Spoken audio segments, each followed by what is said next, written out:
Hey everybody, Congressman Andy Ogles here. Welcome to episode 17 of Restoring the Republic. Three quick topics today. We're going to talk about the interest rate cut. Why now and how big and what does that mean for you? Two would be the vote that we took on the continuing resolution and the SAVE Act, which would secure our elections. Then thirdly, kind of an update of what's going on between Harris and Trump as we look at the snapshot across the country. So the first thing is you saw a 0.5 point interest rate cut from the Fed. So the question would be, the logical question is why now, just a few weeks before an election? Well, the obvious, it's political. So up until Friday, analysts were expecting a 0.25 point cut. Now, historically, a 0.5 point cut has been, indicative of something catastrophic or bad in the economy. So the last time was 9/11, a 0.5 point cut to stimulate the economy. So the Fed says that it was necessary to do 0.5 point, but the economy's good. Well, historically, those two things haven't gone together. So the only other reason why they would do it now and do a 0.5 point is because it is, in fact, political. And they're not meeting next month, so they couldn't do a 0.25 point this month and then a 0.25 point next month. The next meeting would be after the election. So they had to get it in now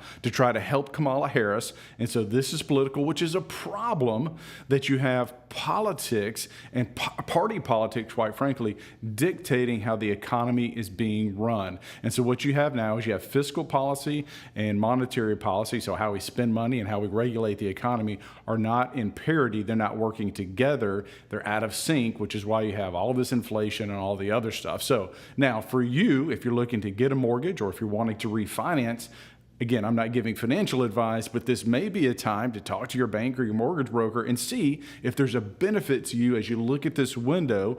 It is expected there'll be more interest rate cuts into 2025 and perhaps a couple in 2026. So to be determined, there's a lot of factors that go into that. But if you look at the analysts, if you read their data, that's kind of what's expected as you go forward. So the next thing would be the continuing resolution and then the SAVE Act. It failed. I voted for it. Now, to be clear, I've never voted for a continuing resolution before. That being said, it had the SAVE Act on top of it, and that is paramount that we secure our election. So if there was a reason to make an exception, this was it.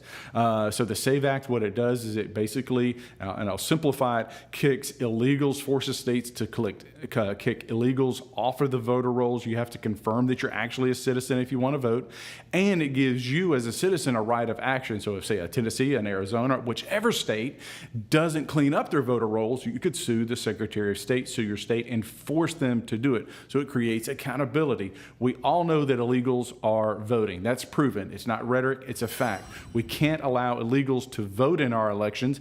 That kind of goes against this idea that we're a sovereign nation. We have to have clear, honest, open, fair elections that are also secure. So that being said, we've got to pass the SAVE Act. Now, what was going to happen if it had passed? It would have gone to the Senate. The Democrats, they want illegals voting in elections, and so they would have stripped it off and they would have sent us back some crap CR that would have set up another omnibus that we saw last Christmas, where you $1.5–2 trillion. And so that's what we're trying to avoid as we go forward, is that we don't end up with a Christmas omnibus that has all of this wasteful spending in it that takes us into this next year, and quite frankly, if Trump wins, would handcuff the first year of his administration. So what we're trying to do is to get some spending mechanism that takes us past Christmas into the new year, so that when Trump is inaugurated, we can pass a new budget with our priorities that will actually save the republic, secure our elections, and ultimately fix our economy. Now, lastly, we have the, what was the last thing I was going to talk about? Donald Trump. Oh, yes, Harris Trump. Sorry about that. Live, that's what happens, right? There's a recent poll, and this is just something that's interesting as you're looking at, all right, who's ahead, who's not ahead, what states matter, Wisconsin, Michigan, Pennsylvania, Georgia. to a lesser degree, North Carolina, to a lesser degree, Arizona. But there's a national poll just came out that said the vast majority of Americans support mass deportation. That's bad news for the Harris-Biden administration because it's a clear rebuke of their failed policies and allowing 10 million people to come into this country. So we have states all across the country, Tennessee included, that are spending hundreds of millions, if not billions of dollars, states like New York, to feed, house, healthcare, education, et cetera, for illegal immigrants. And that money is being taken away from your children, my children. It's money that's being taken away from our veterans who we've promised to take care of. And I would argue that we need to keep those promises to American citizens, to our veterans, before we allow our country to be flooded with illegals. That's why I have the Send Them Back Act, which will trigger the largest deportation in American history. It's our country.